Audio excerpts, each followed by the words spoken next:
မြတ်စွာဘုရားရှင်ကတစ္ဆကပရိဘူကိုအောင်နိုင်တော်မူခဲ့တဲ့ဖြစ်ရဟာမမာနကိုနှိမ့်ချခြင်းနဲ့ပတ်သက်ပြီးအလွန်နဲ့နေတဲ့သင်ခန်းစာတစ်ခုဖြစ်ပါတယ်။တစ္ဆကဟာဝေသာလီပြည်မှာအလွန်ကြော်ကြားတဲ့ပညာရှိတဦးဖြစ်ပြီးမိမိရဲ့အသိဉာဏ်အပေါ်မှာအလွန်အမင်းဘဝင်မြင့်နေသူဖြစ်ပါတယ်။ဘသူကမျှသူ့ကိုအငင်းခုန်လုပ်ပြီးမအောင်နိုင်ဘူးလို့ကြွေးကြော်လေးရှိပါတယ်။သူဟာသူ့ရဲ့အသိပညာတွေကများလုံးလို့ဝမ်ဘိုက်ကပောက်ထွက်သွားမှစိုးရိမ်ရတယ်လို့အကြောင်းပြကဝမ်ဘိုက်ကိုတန်ပြားတွေနဲ့ပတ်ထားလေးရှိသူပါ။သူဟာမိမိကိုမိမိပိုတော်ကြောင့်တက်သေးပြဖို့အတွက်မြတ်စွာဘုရားရဲ့ဟောကြားချက်တွေကိုအမြဲတမ်းစိန်ခေါ်ပုတ်ခတ်ဖို့ကြိုးစားနေခဲ့ပါတယ်။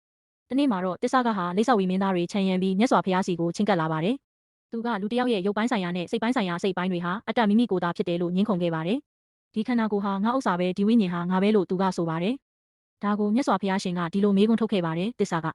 တခိုးအာနာကြီးမားတဲ့ဘုရင်တစ်ပါးဟာသူ့ရဲ့တိုင်းနိုင်ငံအတွင်းမှာတစုံတစ်ယောက်ကိုကိုမြတ်ဖို့ဒါမှမဟုတ်ပြည်နှင်တန်ပေးဖို့အာဏာရှိသလားတစ္ဆကရှိပါတယ်လို့ဖြေပါတယ်။အဲ့ဒီအခါမှာမြတ်စွာဘုရားကဆက်လက်မေးမြန်းတာကတော့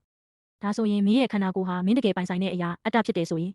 ဒီခန္ဓာကိုယ်ကိုဘယ်တော့မှမအိုစေနဲ့ဘယ်တော့မှမနာစေနဲ့လို့မင်းမိတ်ပေးလို့ရသလားတစ္ဆကဟာအဖြေမပေးနိုင်ပဲစွန့်သွားခဲ့ပါတယ်။အဲ့ဒီအချိန်မှာပဲတစ္ဆကတူတဲ့သာမြင်တွေ့နိုင်တဲ့မိရှံတွေတောက်လောင်နေတဲ့ဝရစိန်လက်နက်ကိုကင်ဆောင်ထားတဲ့တိကျမင်းဟာကောင်းကင်မှာပေါ်လာပြီးမင်းအမှန်အတိုင်းမဖြေရင်မင်းရဲ့ဦးခေါင်းကိုရိုက်ခွဲပစ်မယ်လို့ချင်းချောက်လိုက်ပါတယ်။တစ္ဆကဟာအလွန်ကြောက်လန့်သွားပြီးနောက်ဆုံးမှာတော့မိမိရဲ့မမာနတွေကိုနှိမ့်ချကအမားကိုဝန်ခံလိုက်ရပါတော့တယ်။ချင်းသေးနဲ့ရင်ဆိုင်ရတဲ့မြေခွေးလိုပဲသူ့ရဲ့ဘဝင်မြင့်မှုတွေဟာပျောက်ကွယ်သွားပြီးမြတ်စွာဘုရားရဲ့အတုမရှိတဲ့ဉာဏ်တော်ကိုအတိအမှတ်ပြုခဲ့ရပါတယ်